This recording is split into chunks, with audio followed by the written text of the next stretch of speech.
Perkenalkan, Ranveer Singh Sadhu. Dia adalah akuntan termuda di UK. I'm Ranveer. I'm known as the UK's youngest accountant.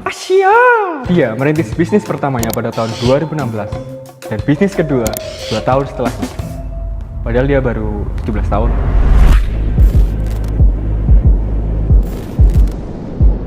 Perlu diketahui bahwa Gen Z adalah orang-orang yang lahir pada tahun 97 sampai 2012.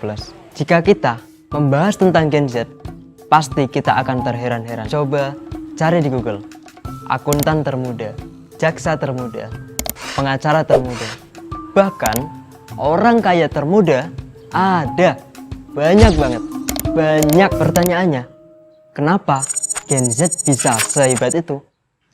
Bahkan melebihi generasi-generasi sebelumnya. Alasan pertama, karena jumlah kita banyak. Pada tahun 2020, BPS merilis hasil sensus yang menyatakan bahwa generasi Z menjadi mayoritas penduduk di Indonesia dengan jumlah 25,87% atau setara dengan 75 juta penduduk di Indonesia merupakan generasi Z. Alasan kedua, karena kita hidup berdampingan dengan teknologi. Akan menjadi aneh ketika kita generasi Z gagap teknologi. Bahkan menurut APJI, Asosiasi Penyelenggara Jasa Internet di Indonesia, menyatakan bahwa pengguna aktif internet di Indonesia adalah rentang usia 17 sampai 24 tahun. Dengan semua kelebihan yang dimiliki oleh generasi Z tentunya akan berdampak secara signifikan terhadap akuntansi. Contohnya, akuntansi adalah jurusan yang dikenal karena ribet, susah, pusing. Tapi sekarang, akuntansi jauh lebih mudah dan sederhana dengan bantuan teknologi. Sekarang ada banyak aplikasi yang bisa kita gunakan untuk membantu pembukaan akuntansi, bahkan bisa diakses lewat HP.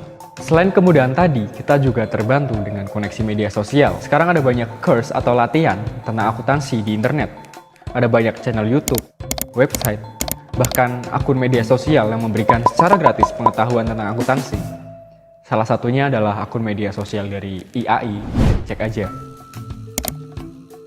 Pada saat ini, jumlah mahasiswa akuntansi yang masih aktif di Indonesia adalah lebih dari 265.000 mahasiswa yang tersebar di 589 perguruan tinggi di Indonesia. Dengan jumlah sebanyak itu, menjadikan Indonesia sebagai pencetak lulusan akuntansi terbesar di ASEAN. Wait, bukankah artinya semakin besar dan ketat persaingan kita sebagai calon akuntan? Pada tahun 2019, BPS merilis sebuah survei yang menunjukkan bahwa 5,7% lulusan perguruan tinggi menganggur. Nilai itu setara hampir 800.000 lulusan. Tapi tunggu, bukankah dengan semakin banyak persaingan membuat SDM kita lebih baik?